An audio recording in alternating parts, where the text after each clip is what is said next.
Hello বন্ধুরা, আমার আরেকটি ভিডিওতে তোমাদের অনেক অনেক স্বাগত।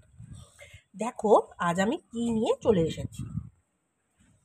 আজ আমি নিয়ে চলে এসেছি একদম হেলদি একটা স্ন্যাক্স রেসিপি।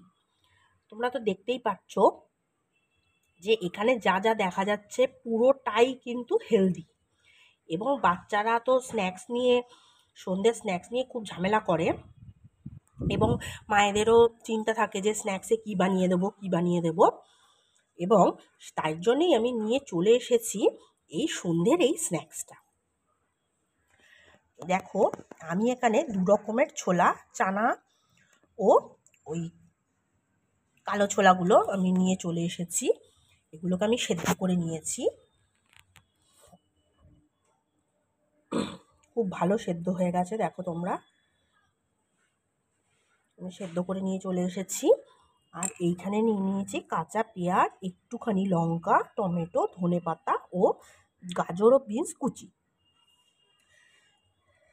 এই রেসিপিটা কিন্তু পুরোটাই হেলদি হবে, পুরোটাই হেলদি, এবং এইটা বানিয়ে দেওয়ার পর বাচ্চারা কিন্তু খুব মজা করে খাবে ও তাদেরকে হেলদি খাওয়ারও হয়ে গেল। বন্ধুরা, তাহলে প্রসেসটা শুরু করি। তাহলে চলো। দেখো আমি কড়াইতে সাদা তেল দিয়ে নিয়েছি, দিয়ে দেবো একটু সাদা জিরে ফোড়ন। এবার আমি দিয়ে দেবো পেঁয়াজ কুচি।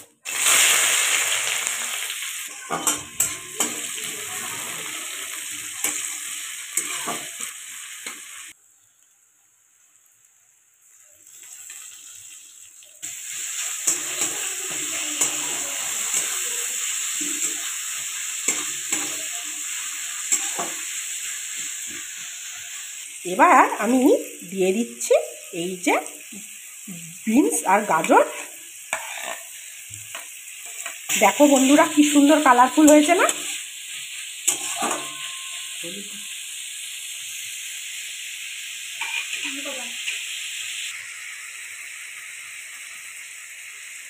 এবার আমি দিয়ে দিচ্ছি পরিমাণ মতো লবণ, দিয়ে নেবো সামান্য হলুদ।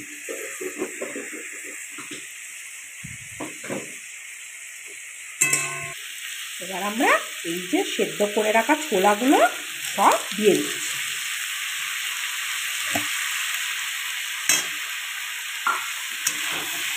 এবার দিয়ে ভালো করে নাড়াচাড়া করব।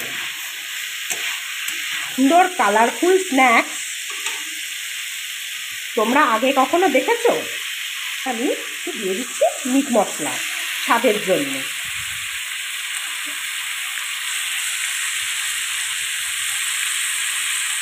এই দেখো, এবার দিয়ে দিচ্ছি চিনি।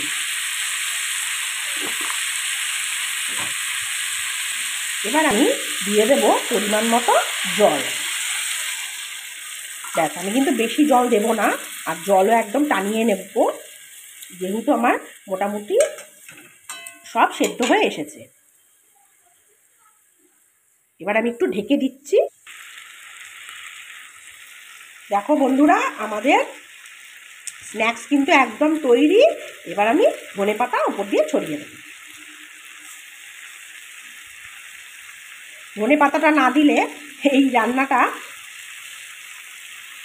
ধনেপাতা না দিলে এই রেসিপিটা একদম অসম্পূর্ণ থেকে যাবে।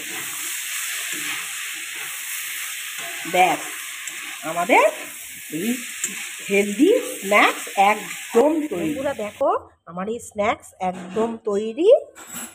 দেখো বন্ধুরা,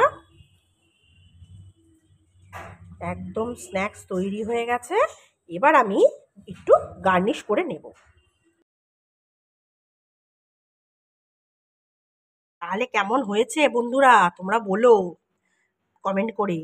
দেখেছো কি সুন্দর হয়েছে না? একদম কালারফুল। বাচ্চাদেরকে দেবে, যেমনি খুশি হবে তেমনি খুব মজা করে খাবে। তাহলে আজ এ পর্যন্তই। দেখা হচ্ছে পরের আরেকটি রেসিপির সাথে।